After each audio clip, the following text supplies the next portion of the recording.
வணக்கம். DSGS private limited companies discussion, all department conference meeting, kingdom countries discussion, world leaders discussion, JM Dev groups private limited company conference meeting. Okay, information. அதாவது யதார்த்த ரீதியாக பல பரிணாம நிலையில் செயல்படுறதுனால எனக்கு எதுவும் தெரியாது, எனக்கு எதுவும் புரியாது அப்படின்னு நீங்கள் நினச்சிட்ருக்குறீங்க. ஆரம்பத்திலேயே ஒரு விஷயத்தை சால்வ் பண்ணணும். ஓகே, யதார்த்த ரீதியாக என்னுடைய பர்சனல் அசிஸ்டண்ட்டாகவும் எனக்கு ஒரு பாதுகாவலராக இயங்கக்கூடிய நபர் ஆக்டர் சிவகார்த்திகேயன். அதனால் என்ன தகவல் அப்படின்னா, எந்த ஒரு விஷயத்தையுமே நம்ம லெவல் 1லேயே சால்வ் பண்ணணும். ஓகே, அடுத்தடுத்த படிநிலைக்கு நம்ம தோது பார்க்கன்றது சரி கிடையாது. ஒரு இஷ்யூ நடக்கா, அது ஏதாவது ஒரு சந்தேகத்தை ஏற்படுத்துதா, ஏதோ ஒரு நிகழ்வா அப்படின்னா உடனே அதுக்கு உண்டான தீர்வை கண்டுபிடிக்கணும். ஓகே, அதனால் இனிமேல் எந்த ஒரு விஷயம்னாலும் உடனுக்குடனே அதை சால்வ் பண்ணணும். ஓகே, சரி. பஜாஜ் டிஸ்கஷன். பஜாஜை பொறுத்த வரைக்கும் 80% அப்படின்ற மாதிரி ஒரு தகவல். ஆனாலும் மேக்ஸிமம் எல்லா கம்பெனியுமே 80% தான். அப்போ தான் எனக்கு கொஞ்சம் லாபம் கிடைக்கும். ஓகே, சரி. என்ன தகவல் அப்படின்னா, ஒரு நிறுவனம் ஒருத்தருக்கு லோன் கொடுக்குறாங்க அப்படின்னா கிட்டத்தட்ட ஒரு டேட் எக்ஸ்டெண்டாக இருக்கும். ஒரு 1 இயருக்காவது இருக்கும். அவங்களோட ஃபேமிலி சுச்சுவேஷனு, அந்த நாட்டோட நிலமை, இது எல்லாமே கன்சல்ட் பண்ணிட்டு தான் ஒருத்தருக்கான லோன் அமௌண்ட்டு திரும்ப கொடுக்குறதுன்றது தான் தோதாகும். ஓகே, ஒருவேளை கம்பெனி நஷ்டத்தில் ஓடுதுன்னா நீங்கள் ஏன் கம்பெனி நடத்துகிறீங்க? நீங்கள் யார்? உங்களுக்கு யார் லோன் நீங்கள் ஏன் கொடுக்கணும்னு நினைக்கிறீங்க? அதனால் அப்ராட் கண்ட்ரிஸு, வல்லரசு நாடு, படித்தவங்க அப்படின்னா அவங்களுக்கு ஒரு ரூல்ஸு, படிப்பறிவு இல்லை வில்லேஜ் அப்படின்னா அவங்களுக்கு ஒரு ரூல்ஸா? அது சரி கிடையாது. ஓகே, சாதாரணமாக ஒரு பெரிய காம்ப்ளிகேட்டடான தியரியெல்லாம் ஒன்றுமே கிடையாது. சாதாரணமாக ஒரு தொகை தான். ஓகே, ஆனால் அந்த தொகையை திருப்ப கொடுக்கறதுக்கே எதோ தோது பார்த்துட்ருக்கேன். அதுக்கு என்ன காரணம் அப்படின்னா, ஒழுங்காக அந்த பணியாளர்கள் நியமித்து ட்ரைனிங் கொடுக்கணும். முதலாவது ஐடி கார்டு இருக்கணும். ஓகே, நீங்கள் பஜாஜில் தான் வேலை செய்கிறீன்றதுக்கு என்ன ப்ரூஃப் இருக்குது? ஏதோ ஏமாற்றிட்டு போயிட்டீங்கன்னா எல்லாருக்குமே இனிமேல் ஐடி கார்டு இருக்கணும். ஐடி கார்டு இல்லைன்னா ஆஃபீஸுக்கே வராதிங்க. ஓகே, அடுத்து ஒருத்தர் தான் ஃபாலோ பண்ணணும். ஒரு யூனிட்னா, ஒரு இடம் அப்படின்னா அவரே தான் ஒரு 1 இயருக்காக ஃபாலோ பண்ணணும். ஏன்னா மந்த்துக்கு மாற்றிக்கிட்டே இருக்கிறீங்க. எவன் நல்லவன் எவன் கெட்டவன் யாருக்கு தெரியும்? ஓகே, என்ன கந்து வட்டியாக கொடுக்குறீங்க மிரட்டி காசு வாங்கிட்டு போகிறதுக்கு? நான் எதுக்கு எடுத்தேன் அப்படின்னா, சரி சிவில் ஸ்கோர் இன்க்ரீஸ் ஆகும், நமக்கு எதாவது யூஸ்ஃபுல்லாக இருக்கும் அப்படின்னு சொல்லிட்டு தான். ஓகே, அதுக்குன்னு ஒரு மெத்தட் இருக்குது, ஒரு முறை இருக்குது. ஓகே, என்ன தான் அப்படியே பெரிய இதாக இருந்தாலுமே ரூல்ஸ் அண்ட் ரெகுலேஷனை தான் ஃபாலோ பண்ணணும். ஓகே, அதனால் முதலாவது ஐடி கார்டு. கம்பெனியை பொறுத்த வரைக்கும் ஊர் போட்ட கொள்ள லாபம் அடிக்கிறீங்க. ஒரு ப்ராடக்டோட வேல்யூ அப்போ எடுக்கிறோம் 20,000க்கு, அடுத்த ஒரு வாரத்தில் பார்த்தீங்கன்னா அந்த ப்ராடக்டோட வேல்யூவே வெறும் 13,000 தான். ஓகே, இதில் வேறு நீங்கள் எக்ஸ்ட்ரா பெனால்ட்டி வேறு.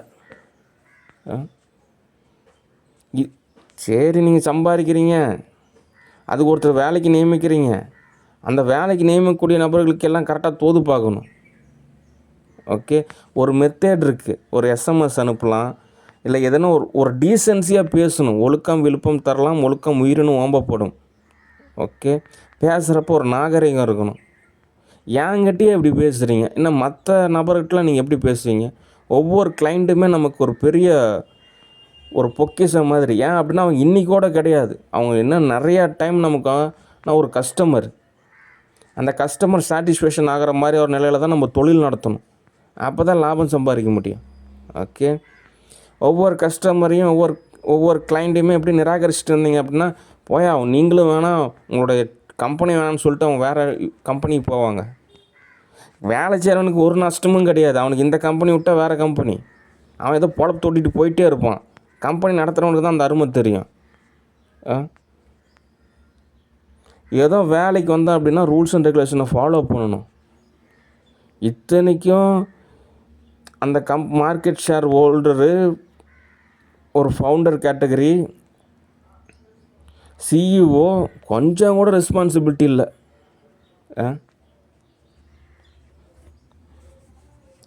அதனால் என்ன ரூல்ஸ் அண்ட் ரெகுலேஷன் அப்படின்னா,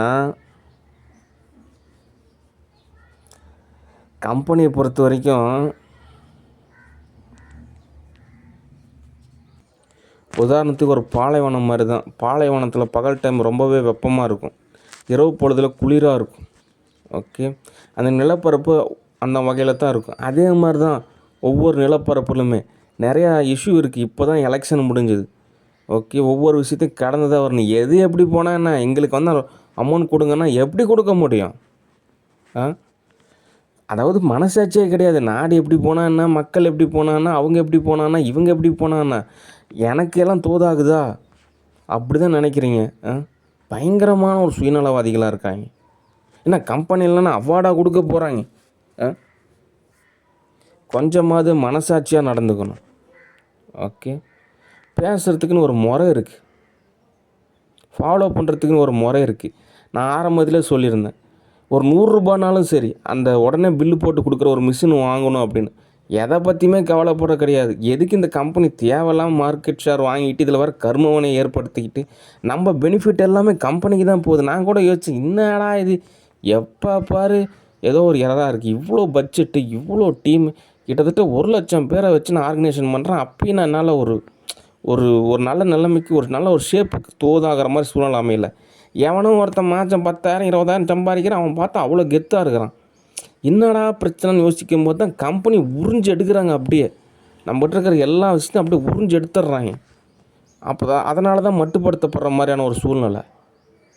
ஓகே, அக்கௌண்ட்ஸு அப்படின்றதெல்லாம் அடுத்தபட்சம் சொன்னதை உடனே அப்படியே உறிஞ்சு எடுத்து போடுறாங்க. நம்ம பெனிஃபிட்ஸ் எல்லாம் கம்பெனிக்காரங்களுக்கு தான் போகுது, அது கம்பெனியில் வேலை செய்கிறவங்களுக்கு தான் போகுது. ஓகே, அதனால் எனக்கு எந்த பெனிஃபிட்ஸும் கிடையாது. நீங்கள் சம்பாதிக்கிறீங்க, நீங்கள் நல்லா இருக்கிறீங்க, சரி கொஞ்சமாக நன்றி உணர்வாவது இருக்கணும்.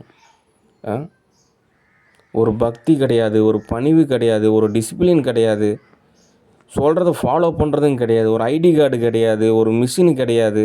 நீங்கள் வாங்கிட்டு பெட்ரோல் அடிக்கிறதுக்கும் நீங்கள் ஊர் சுற்றுறதுக்கு தான் நான் சம்பாரித்து காசு கொடுப்பேனா? ஒரு எம்என்சி கம்பெனினா அதுக்குண்டான ரூல்ஸ் அண்ட் ரெகுலேஷனை ஃபாலோ பண்ணணும். ஓகே, அப்படி ஃபாலோ பண்ணலைன்னா ஒரு சில நாட்டில் நான் பேன் பண்ணலான் இருக்கேன். ஏன்னா இந்த மாதிரி ஒரு நிறுவனம் நாட்டு மக்களுக்கு மன உளைச்சல் ஏற்படுத்திடும். ஓகே, இங்கே வேல்யூவானதே உயிர் தான், அதுவே ஒரு ரெஸ்பெக்ட் பண்ண மாட்டேங்கிறாங்க. அப்படின்றப்ப கம்பெனி எதுக்கு?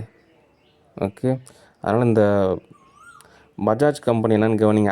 அடுத்த தகவல், அதாவது ரியாலிட்டி அப்படின்னு சொல்லிட்டு ஒரு கான்செப்ட் இருக்குது. ஓகே, இந்த ஆன்லைன் அப்படின்றது அது ஒரு சேட்டலைட்டு, அது ஒரு அப்ரா கண்ட்ரீஸில் ஒரு தோதான ஒரு விஷயம். நிறைய பேர் சம்பாரிச்சிருக்காங்க. பில்கேட்ஸ்லேருந்து, ஸ்டீவ் ஜாப்ஸ்லேருந்து, கூகுள் ஃபவுண்டர்ஸ்லேருந்து எல்லாருமே ஒரு ஆன்லைன் தான். ஓகே, இங்கே எப்படி நம்ம ஒரு வேலைக்கு போய் சம்பாதிக்கணுமோ அங்கே வந்துட்டு பார்த்திங்கன்னா கம்ப்யூட்டரை பயன்படுத்தி சம்பாதிப்பாங்க. ஓகே, ஒரு விஷயம் கண்டுபிடிச்சாங்க, ஒரு கம்ப்யூட்டர் அப்படின்னு, அந்த கம்ப்யூட்டர்லேருந்து எல்லாமே அவங்க சம்பாதிப்பாங்க. அது நிறையா விதத்தில் பயனுள்ள ஒரு வகையாகவும் அவங்க தோதாக அமைச்சிக்கிட்டாங்க. ஓகே, அதனால் ஆன்லைன் அப்படின்ற ஒரு விஷயம் நமக்கு எங்கே தோதாகுதோ அங்கே தான் நம்ம செயல்படணும். இங்கே நம்ம என்ன தான் மாங்கு நல்லது செஞ்சாலும், மூவி புக் பண்ணாலும், என்னென்னமோ தோது செஞ்சாலும் அதெல்லாம் எதுவுமே கணக்கு கிடையாதுன்ற மாதிரி சொல்கிறாங்க. ஆன்லைன்லாம் கணக்கு கிடையாதுங்க அப்படின்றாங்க. அதனால் கம்முன்னு அப்ரா கண்ட்ரீஸில் நம்ம தோது பார்த்தா தான் தோதாகும். இங்கே எப்படி நடந்துக்கணுமோ நான் அப்படி தான் நடந்துக்கணும்.